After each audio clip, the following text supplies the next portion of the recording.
અલા ભાઈ રવિના મકવાણા સડી ગયા ટ્રેક્ટર ઉપર હાંકતા આવડતું નથી એમ તો ના કહેવાય ને. આ છે ને વરસાદ પછીનો અમારો પેલો દી છે અને હેને માંડવી બધી બગડી ગઈ છે, અડધી ઉગી ગઈ, અડધી પલરી ગઈ છે, અડધી બટાઈ ગઈ છે. અને આજે અમે પેલા જ્યાં વરસાદ ફૂલ ચાલુ છે ત્યાં અમે આવ્યા હતા ને ઈ જ વાડી આવ્યા, કારણ કે હેને એક જ ટોલી ટ્રેક્ટરની કાઢી હતી અમે માંડવીની, બીજી બધી પલરી ગઈ છે. અને આજ અમે પાછા અહીંયા જ આવી ગયા હે વિડીયો લેવા. ને જો કે ઉની જેમ કે વરસાદ આવે તો ખેડૂ ને મજૂર થોડી ને હારી જાય ભાઈ, વર હાયરા ભવ થોડી ને હાયરા હે. હવે અમારે તો ભાઈ વરસાદથી કોઈ બીતા નથી ભાઈ, કારણ કે આપણે તો આમ જ કામ કરવાનું છે, જલસાથી કામ કરાય.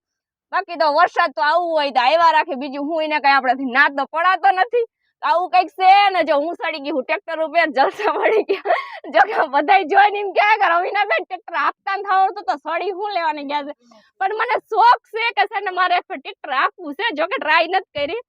રામદેવ જાતા હોય તો રામુન કાઈ કહેતે કે રાહુ મેં કીધું મને છે ને હું એક ટ્રેક્ટર આપતા શીખડાવી દીજો, કારણ કે આમાં તો વાંધો નહીં આવે. અને આ ભાઈ કીધું એની જેમ કે ભાઈ આનો વીમો ઉતારી ગયેલ નથી. જો કે વીમો તો અમારે ઉતારી ગયેલ નથી. આમાં કઈ લાયસન્સ વાયસન્સ જરૂર નહીં પડે. જો હાઈવે રસ્તો છે, ખેતરમાં મન થાય એમનું દોડાવીએ એટલે હાયલું જાય. આવું કઈક છે. અને પછી વરસાદ પછીનો પેલો દિવસ છે અમારો.